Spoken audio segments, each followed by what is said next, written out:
You're in a very competitive industry. Where do you find sustainable competitive advantage? Oh, well, okay. Where do I start?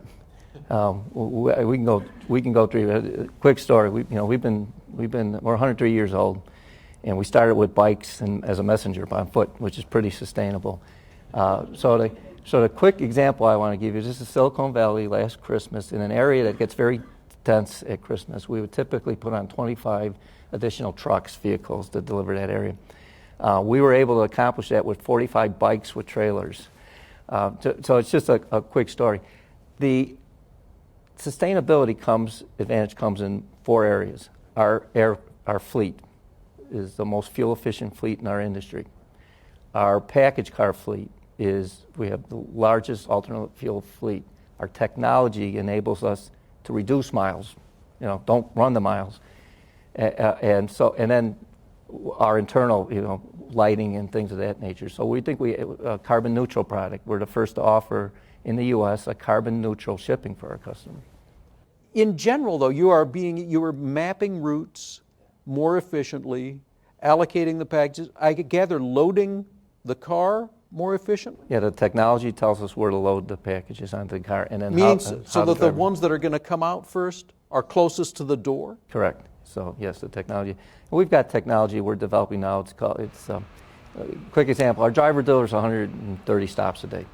It's the traveling salesman problem. How do you on the weekend? How do you run your chores?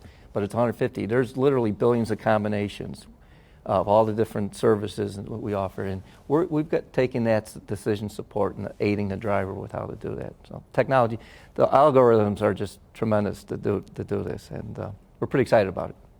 Now, you mentioned that you have the most efficient airplane fleet, because airplanes put out an awful lot of CO2, and you want to increase the efficiency of the airplane fleet 20% by 2020. I gather a total gain of 42% since 1990. Now, obviously, you don't make the planes, you don't make the engines, and the way you operate these things are fairly tightly regulated. How do you find efficiency gains like that? Well, we made a decision back in the 90s to modernize our fleet. That's where we got a big boost. Our aircraft are half the age of our competitors, or they average maybe about 12 years old. So that's a significant advantage.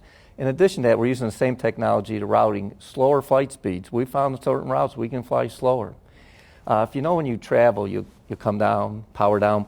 We'll do what we call a controlled glide descent, where you're not using power to come down. You're using basically gravity to come down and glide and help you glide down under a powered descent. So we also have GPS in the cockpits. Where we can use that in Louisville, for instance, where we can space our aircraft together.